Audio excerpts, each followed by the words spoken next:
तो हेलो बच्चों, आप सबका स्वागत करता हूं। और आज रिप्रोडक्टिव हेल्थ का ये लास्ट लेक्चर है। ठीक है, it is the last lecture of the reproductive health. तो मैं आपको बताने का प्रयास करूं, एनसीईआरटी इतनी महान किताब कैसे है, इतनी अच्छी किताब कैसे है। आप आज के समय में ऐड देखते हैं, दूसरा तीसरा ऐड इसी का आता है कि भाई साहब बच्चों के निसंतानता को हराना तो फर्टिलिटी कंसंट्रेशन ज़रूरी है करवाना, इंदिरा आईवीएफ करके। ठीक है, तो आज से लगभग जो 10 साल पहले इस किताब को पढ़ा होगा उसके लिए भी ये प्रोसेस आया होगा। आज आप इस प्रोसेस से फैमिलियर हो पा रहे हैं। ठीक है, तो इस कंसेप्ट को समझने की कोशिश करना बच्चों, और ये बहुत ज़रूरी है। और समाज में जो बहुत सारी कुरीतियाँ हैं, बहुत सारी भ्रांतियाँ हैं, वो आज इस लेक्चर के द्वारा ख़त्म हो जाएंगी। आप ही लोग हैं, एजुकेट होंगे तो अवेयरनेस फैला पाएंगे।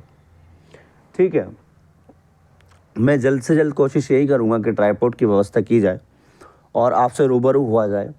ठीक है, मैं आपका दोस्त अमित राठौर आपका स्वागत करता हूँ। और कोशिश ये भी है कि इसके बाद जो हम लेक्चर डालेंगे कि उसका एक स्लाइड बना लिया जाए ताकि आपको थ्रू ईज़ियर पड़े और हम आपको फ्री नोट्स प्रोवाइड कर पाएँ उस स्लाइड को। और मैं डिस्क्रिप्शन में अपना नंबर दे दूँगा और थ्रू द व्हाट्सएप या थ्रू द टेलीग्राम आप मुझसे कनेक्ट करके उसको फ्रीली मैं आपको प्रोवाइड कर दूँगा। ठीक है बच्चों, तो इस चैनल का पर्पस यही है कि मैं आपको देखिए, एजुकेशन को हर किसी ने व्यापार बना दिया है और हमें ये व्यापार नहीं बनाना है। बहुत सारे लोग होते हैं, मैं कहूँगा नहीं, यूट्यूब पर फेमस भी हो जाएंगे, पर क्या होता है वो फिर अपनी ऐप्स बनाते हैं। ऐप्स बनाई बहुत अच्छी बात है। बहुत सारे बच्चे ऐसे हैं जो 1500, 1000 या फिर 2000 भी एफर्ड नहीं कर पाते हैं। और एजुकेशन फ्री पर तो सबका ही अधिकार है। मेरा मानना ये है कि चाहे वो अमीर है चाहे वो गरीब है, एक गुरु का काम है कि उसको इक्वली एजुकेट किया जाए। यही मेरी एक कोशिश है। तो दोस्तों, अब हम बात करते हैं अपने टॉपिक का। ये तो हो गया आलतू फालतू का जितना भी बात है। तो अपने टॉपिक की जब बात कर लेते हैं तो इनफर्टिलिटी की बात कर रहे हैं। इनफर्टिलिटी, तो बच्चों इनफर्टिलिटी है क्या, इसका कंसेप्ट समझने का कोशिश करते हैं। आपको समझाने का प्रयास करता हूँ। अब समझिएगा, यहाँ से मैं पेन ले लेते हैं और यहाँ पर समझिएगा। इनफर्टिलिटी समझ रहे हैं ना? सॉरी, इसको मिटा लीजिए ना, नीचे वाले को। ठीक है, अब बच्चों ये एक जोड़ा है, ये एक मेल है और एक फीमेल है। इन ये रिलेशनशिप में आए हैं या फिर इनका विवाह हो गया है, ये मान के चलिए आप।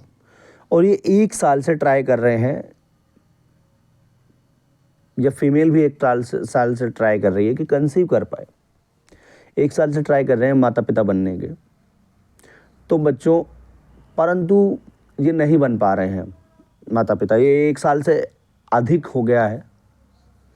भाई देखिए, सबसे बड़ा मिथ ये है कि बहुत सारे लोग कहते हैं कि ये तो भगवान की देन है, इनकी देन है, उनकी देन है। अच्छी बात है, भगवान की कृपा से बच्चे होते हैं, परंतु अगर आप कर्म ही ना करेंगे तो बच्चे नहीं होते हैं उस सेंस में। ठीक है, परंतु इनके साथ कुछ अलग ही सिनेरियो है। मैं आपको बताने का प्रयास करता हूँ, कुछ अलग ही चीज़ है। और जब आप चैप्टर को पढ़ेंगे आगे तो आपको क्लियर होगा। अब बहुत सारे केसेस में बच्चों क्या होता है, मेल फीमेल को ब्लेम करती है और फीमेल मेल को ब्लेम करता है, और उस केस में कूद पड़ती है सास। अब सास तो बहू को ब्लेम करती है, चाहे बेटे की गलती हो पर बहू को ब्लेम करेगी।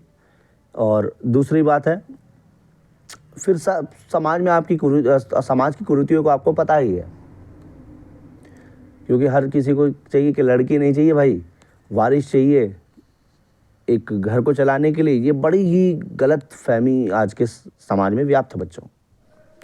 तो अब ये 1 साल से जब कोई भी जोड़ा पेरेंट बनने के लिए 1 साल से ज़्यादा हो जाए और थ्रू द नेचुरल सेक्स वो कोशिश कर रहा हो, परंतु वो क्या हो, फीमेल कंसीव न कर पाए या फिर उसमें दो पक्षों का कोजेज हो सकते हैं, मैं आपको समझाने का प्रयास करता हूँ। तो 1 साल से अगर ज़्यादा हो जाए तब इसको बोलते हैं हम इनफर्टिलिटी। फीमेल में मुझे कहना अच्छा नहीं लगता, ये बहुत गलत शब्द है जिसका लोग प्रयोग करते हैं, बांझपन भी बोलते हैं इसको, इनफर्टिलिटी को निसंतानता भी बोलते हैं, ठीक है। तो बच्चों अब समझिएगा क्या सिस्टम है,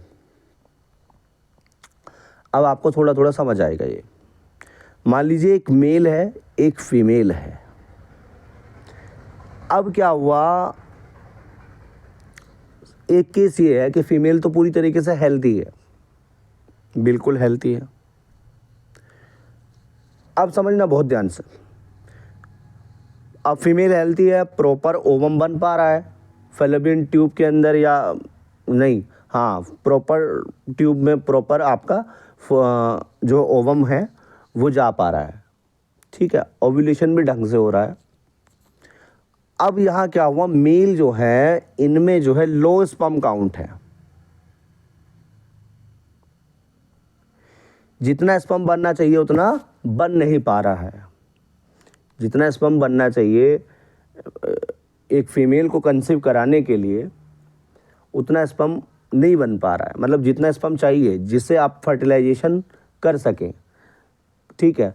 अब फर्टिलाइजेशन नहीं होगा, जाइगोट नहीं बनेगा, ठीक है, तो एम्ब्रियो का भी डेवलपमेंट नहीं हो पाएगा, ये आपको पहले से ही पता है। तो इस केस, एक केस तो ये हो गया, एक कोज ये हो गया। दूसरा कोज क्या हुआ बच्चों, अब जो फीमेल्स हैं, सॉरी यहाँ से लेता हूँ, मान लीजिए फीमेल है, अब फीमेल की ये फैलोपियन ट्यूब है, ये वाली जो फैलोपियन ट्यूब है इसमें एग जो है प्रॉपर नहीं है, ठीक है। यानी क्या हुआ, ओवरीज में ही प्रॉपर नहीं बन पा रहा है। भाई ओवरीज के थ्रू तो जो ओविडक्ट हैं, जो आपको फैलोपियन ट्यूब जिसको बोलते हैं, जिसको ओविडक्ट बोलते हैं, वो भी तो तभी ले पाएंगे जब आपकी ओवरीज में प्रॉपर ओव्यूलेशन हो और फैलोपियन ट्यूब में वो प्रॉपर अमाउंट में आ सके। समझ आ रही बात, समझ आ रही ना बात, ठीक है बच्चों। अब एक केस ये हो गया, अब ऐसा भी हो सकता है कि जो मेल या फीमेल हो उनमें कोई बीमारी हो, कोई रिप्रोडक्टिव बीमारी हो सकती है, रिप्रोडक्टिव डिजीज़ या डिसऑर्डर हो सकता है, हार्मोनल इम्बैलेंस हो सकता है फीमेल के अंदर, ठीक है, और भी मेल के अंदर साइकोलॉजिकल प्रॉब्लम्स हो सकती हैं, मानसिक तौर पर वो बीमार हो, ठीक है। या ऐसा भी हो सकता है कि मेल फिजिकली अनेबल हो इंसेमिनेशन के लिए, ठीक है, यानी वो नेचुरल सेक्स करने के लिए इनएबल हो फिजिकली, या फीमेल जो है अनेबल हो नेचुरल सेक्स करने के लिए। ये केसेस हो गए डिस्कस। अब मैं आपको बताने का प्रयास करता हूँ। अब मान लीजिए इसको पेन को ले लेते हैं, ये एक मेल है और ये एक फीमेल है।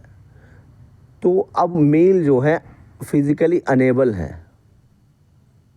ठीक है, इसको करने मतलब फिजिकली अनेबल हैं वो नेचुरल सेक्स करने के लिए, ठीक है। अब क्या होगा बच्चों, जब वो फिजिकली अनएबल हैं, अनसूटेबल हैं, तो क्या होगा, आप उस केस में एक ऐसे मेथड का ईजाद हुआ जिस मेथड के थ्रू हम ये जो लोग हैं जो निसंतानता से बड़े परेशान हैं, इनको हम एक खुशी प्रदान कर सकते हैं साइंस के फील्ड में। अब समझिएगा बच्चों,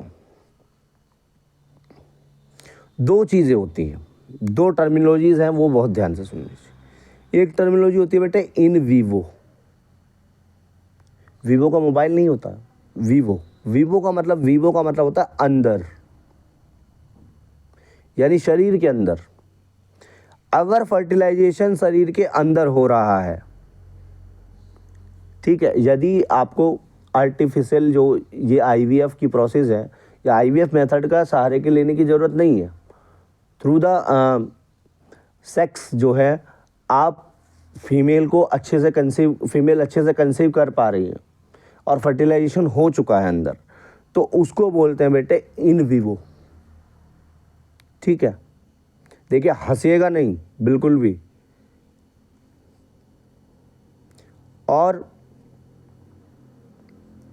इन विट्रो, विट्रो का मतलब होता है बच्चों आउटसाइड द बॉडी, बॉडी के बाहर आप फर्टिलाइजेशन करा लें, यानी लैब में, इसको बोलते हैं इन विट्रो।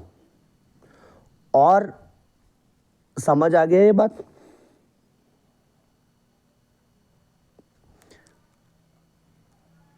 अब केस 1 स्टडी हम बता देते हैं आपको। टर्मिनोलॉजीज में ज़्यादा अंदर नहीं जाऊंगा बच्चों, बताऊंगा आपको जो एनसीईआरटी के अकॉर्डिंग है वो मैं आपको सब बताऊंगा। और आपको अगर इसको डिटेल में पढ़ना है तो आप एक बता सकते हैं मुझको कमेंट्स में, तो हम आपको डिटेल में भी एक एनसीईआरटी से अलग भी आपके लेक्चर्स, मतलब आपका एक लेक्चर एनसीईआरटी से अलग जो अगर आपको पढ़ना है कि कैसे कैसे कलेक्ट किया जाता है, क्या होता है ओवम को और स्पर्म को, तो आप बहुत ध्यान से सुनना है बच्चों। अब एक बात हो गई बच्चों कि मान लीजिए एक मेल है और एक फीमेल है। अब मेल जो है फिजिकली अनफिट है नेचुरल सेक्स के लिए, ध्यान रखिए।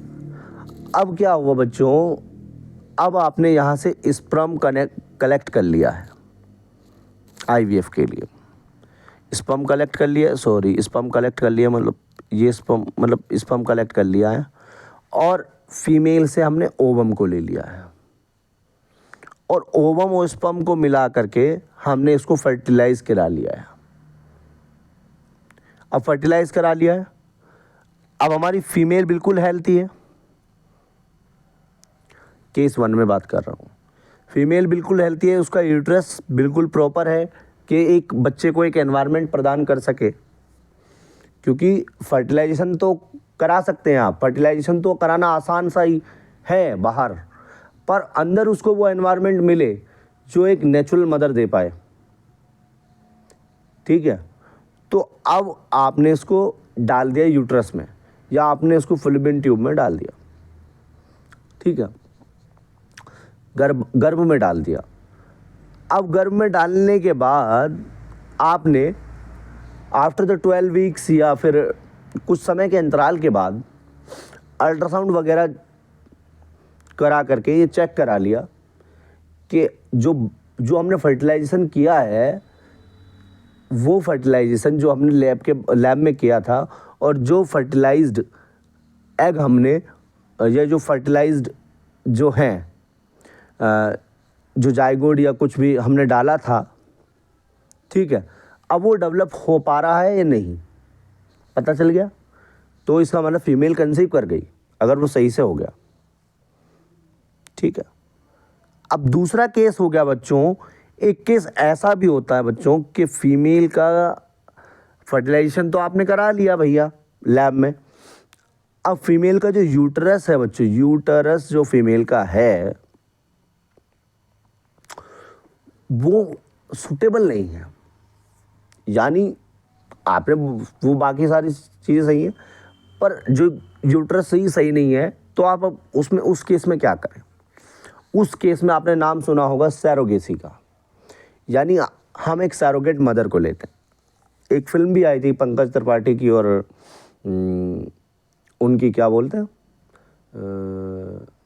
हाँ उनकी कृति सन उनकी, जिसमें पंकज त्रिपाठी उनको बताते हैं प्रोसेस कि ऐसे इस तरह से हम कि मतलब कुछ ऐसा ही है, बिना शादी किए भी माँ बन सकते हैं या ठीक है।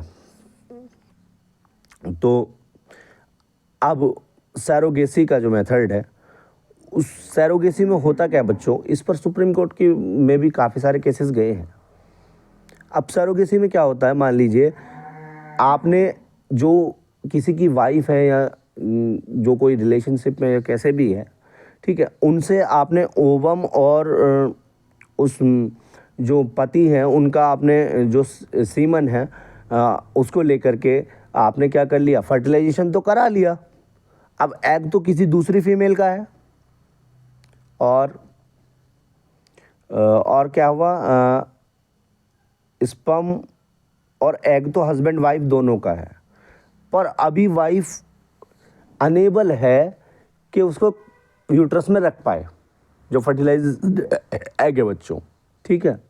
अब होता क्या है, उस केस में आप एक ऐसी फीमेल को हायर करते हैं, उनको बोलते हैं, उनकी जो टर्म्स एंड कंडीशंस होती हैं, जो पैसा वैसा जो भी है उसको, मतलब हम आपको पैसा देंगे, कुछ कहते हैं पेरेंट्स, ये देंगे वो देंगे, आप बिल्कुल उस मदर की बहुत आओ भगत वो तब तक ही करते हैं जब तक उनका बच्चा उनको मिलता है। यानी उनको पता है कि, कहना नहीं चाहिए ये बात, बहुत भद्दी लगती है कहते हुए, यानी एक साइकोलॉजी ये दिमाग में है कि मुर्गी अंडा देगी और इस मुर्गी की कदर हम तब तक ही करेंगे जब तक ये अंडा देगी, ठीक है। तो अब इस सैरोगेसी में क्या होता है, आप एक ऐसी फीमेल को हायर कर लेते हैं और उनके यूट्रस के अंदर हम ये फर्टिलाइज्ड एग जो है वो डाल लेते हैं। अब बहुत सारे केसेस में ऐसा भी होता है बच्चों कि वो जिसके यूट्रस में बच्चा है वो पेरेंट्स को मना कर देती है एंड टाइम पर कि मैं अपना बच्चा नहीं दूंगी,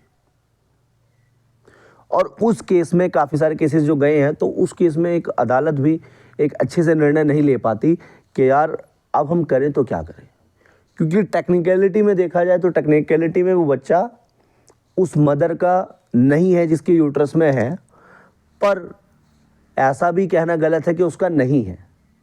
समझना बात, 50-50% बात मेरी समझना। अब सुनो, अब फर्टिलाइजेशन तो कोई भी करा लेता भाई आईवीएफ से, पर जो गर्भ प्रदान किया है, जो गर्भ में उस बच्चे को धारण किया है, गर्भ में ना धारण करती तो उसका डेवलपमेंट होना असंभव था, उसको वो एनवायरनमेंट ना मिलता बच्चों, समझ गए, उसको वो एनवायरनमेंट नहीं मिलता।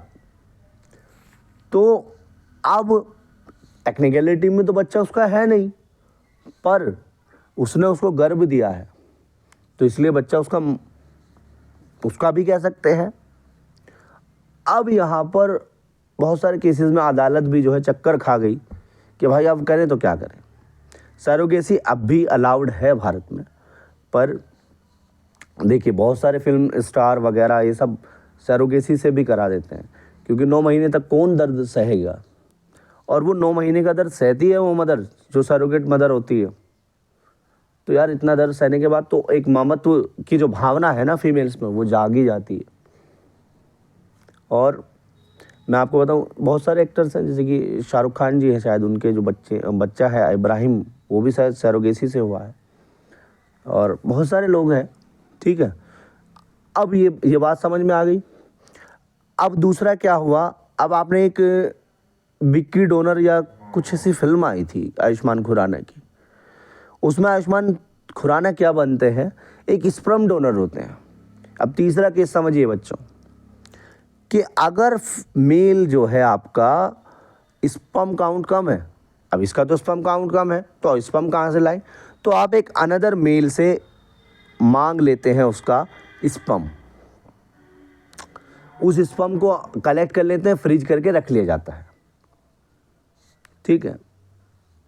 स्पर्म डोनर, इसको बोलते हैं स्पर्म डोनर, बहुत चर्चा का विषय था हाल फिलहाल में जो है स्पर्म डोनर। और स्पर्म डोनर को हमारी सोसाइटी में ऐसे देखा जाता है बच्चों जैसे कि ये महापापी हैं। देखिए ब्लड डोनर हो सकता है ना, तो स्पर्म डोनर भी बच्चों हो सकता है, ये कोई गलत काम नहीं है। If someone is donating their sperm there is no wrong in this situation, because वो अपना काम कर रहा है, उसको उस काम के पैसे मिल रहे हैं, ठीक है, और वो अपना काम कर रहा है और दैट्स इट। अब आप एक बात बताइए, ब्लड बैंकों में बहुत सारे लोग खून दान करते हैं, डोनर का मतलब दान करना नहीं, डोनेट का मतलब दान करना है, डोनर का मतलब दाता। अब डोनर का मतलब दाता होता है बच्चों। अब ध्यान करना, उसको उस काम के पैसे मिल रहे हैं तो उसको दिक्कत क्या है भाई, पर हीन भावना से किसी इंसान को देखना बहुत गलत है। अब मैं आपको बताऊं, मास्टरबेशन के थ्रू कितने लोग अपना स्पर्म बर्बाद करते हैं। वो स्पर्म डोनर किसी व्यक्ति के काम आ रहा है, किसी के जीवन में खुशियां ला पा रहा है, ठीक है। तो अपनी धारणा को बदलना बहुत ज़रूरी है ना बच्चों। दूसरा, जैसे स्पर्म डोनर होती है ऐसी होता है, ऐसी इस ओवम डोनर होता है।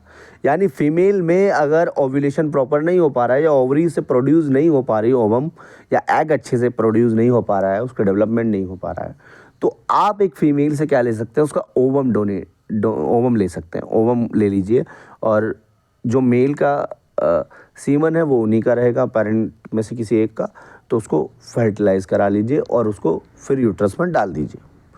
तो ये प्रोसेस आपको समझ में आई होगी। अब इसमें जिफ्ट और जिफ्ट दो प्रोसेस भी आती हैं।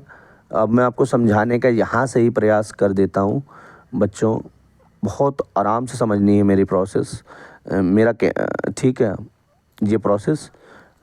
तो अब यहाँ पर एनसीईआरटी कहती क्या है मैं आपको बता रहा हूँ। ये जो है, अब जो ये आर्टिफिशियल टेक्नोलॉजीज़ है इनको बोलता है असिस्टेड रिप्रोडक्टिव टेक्नोलॉजीज़, इनको बोला जाता है।